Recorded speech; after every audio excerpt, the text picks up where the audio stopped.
Assalamualaikum, semoga sobat semua selalu dalam keadaan sehat dan bahagia. Sejauh ini kita sudah pahami bahwa secara alami motor berbelok dengan cara miring. Cara yang paling efektif untuk memiringkan motor adalah dengan teknik counter steer. Namun, kemiringan ini menciptakan suatu resiko. Semakin miring, semakin tinggi resikonya. Nah, untuk mengurangi resiko ini diperlukan bantuan posisi badan kita. Bagaimana caranya? Yuk kita mulai. Oh iya sob, untuk sobat yang baru pertama kali mampir di sini, mungkin ada baiknya untuk lihat part 1 dan part 2-nya, supaya ceritanya agak nyambung. Besarnya torsi yang mendorong motor keluar lingkaran bergantung pada jarak antara titik berat gabungan motor dan rider dengan titik pertemuan ban dan aspal. Nah, titik berat gabungan ini berubah-ubah posisinya bergantung pada posisi rider. Sederhananya, untuk mengurangi kemiringan motor, kita harus memindahkan sebagian berat badan kita masuk ke arah pusat lingkaran. Semakin banyak berat badan kita yang bisa digeser ke pusat lingkaran, akan semakin memperkecil kemiringan. Dan ini sama saja dengan semakin mengurangi resiko. Mungkin sobat semua sering melihat biker dengan gaya cornering seperti ini. Sedikitnya ada 3 kesalahan mendasar dengan posisi badan seperti ini. 1. Pandangan kita susah untuk diarahkan ke area atau jalan yang akan kita tuju. Padahal pandangan ini adalah hal yang sangat penting untuk kita riding. Kedua, kontak atau ikatan kita dengan motor tidak kuat sehingga sangat mudah lepas. Dan yang ketiga, tujuan kita memindahkan berat badan ke arah pusat lingkaran tidak tercapai. Coba sobat bandingkan sendiri. Gerakan pantat kita seperti ini. Berat kita tidak pindah kemana-mana. Bandingkan dengan cara miringkan kepala dan badan kita. Rasakan perbedaan tekanannya di kaki. Sebagai ilustrasi, rata-rata berat kepala 5 kg dan rata-rata berat helm 2 kg. Nah, sob, jadi bagaimana seharusnya posisi badan ini dilakukan pada motor? Yuk kita lihat. Yang pertama, kita harus agak mundur dari tangki. Kenapa? Karena kalau terlalu dekat, kontak paha kita dengan tangki jadi kurang banyak.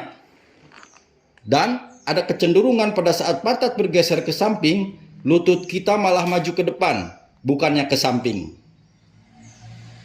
Oke sob, misalnya kita akan cornering ke kiri. Geser setengah pantat kita keluar dari jok. Jangan lebih. Dan lakukan gerakan ini saat motor masih berdiri tegak. Jangan lakukan dalam kondisi motor sudah miring. Tekan step oleh bagian depan telapak kaki. Dan tumit naik ke atas, bersandar pada bracket sini. Sehingga lutut juga akan mengarah ke pusat lingkaran. Paha kanan menekan tangki. Arahkan pandangan ke area yang akan dituju. Dalam hal ini, kepala juga harus ikut nengok. Bukan hanya pergerakan bola mata saja. Bersamaan dengan counter steer, miringkan dan putarkan badan ke arah belokan. Ingat sob, siku dan genggaman tangan harus tetap lemas. Stang tidak boleh jadi tumpuan berat badan kita, seperti yang sudah saya bahas di video sebelumnya. Kemampuan motor untuk menyimbangkan dirinya sendiri akan terganggu kalau kita pegang stang dengan erat dan tegang. Hal yang sama juga dilakukan untuk cornering ke kanan.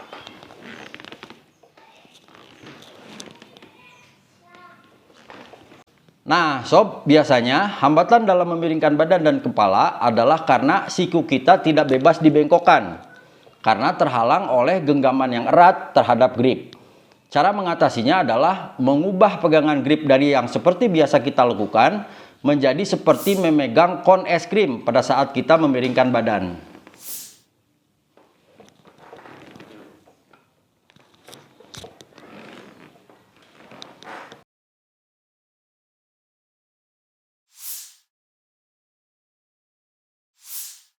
Mungkin sebagian sobat punya pendapat, gaya cornering seperti itu kan hanya untuk di trek balap.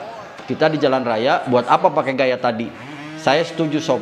Kemahiran dalam hal pengereman, kontrol gas dan stang jauh lebih penting untuk riding harian kita di jalan raya. Akan tetapi, skill ini tetap diperlukan. ketika kita misalnya sedang melakukan cornering dan baru tahu di jalanan depan kita basah oleh air sabun atau dipenuhi pasir, maka dengan menerapkan gaya balap tadi, kemiringan motor akan bisa dikurangi. Motor akan bisa lebih tegak untuk kecepatan dan radius putar yang sama, sehingga traksi ban lebih bisa terjaga. Lalu, bagaimana penerapan body position balap tadi untuk keuntungan riding harian kita? Seringkali perubahan kecil akan berdampak besar. Seperti ini misalnya, kita pakai motor yang posisi stangnya lebih tinggi. Untuk sobat yang biasa cornering dengan posisi badan netral, sekarang coba dengan penerapan sedikit aja dari gaya balap tadi, yaitu cukup dengan geser pantat sedikit aja, posisi telapak kaki sama seperti tadi, sedikit memiringkan badan dan kepala melewati garis tengah motor. Arahkan pandangan ke jalan yang akan kita tuju, dan rasakan bagaimana sobat bisa melewati suatu belokan dengan lebih cepat tapi tetap aman. Karena motor bisa lebih tegak sehingga traksi lebih kuat.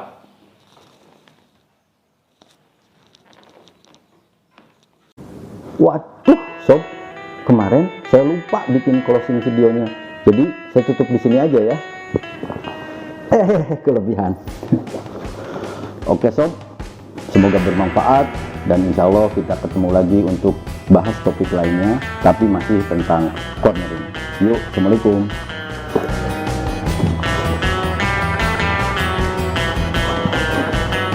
Nah, jadi joget ya,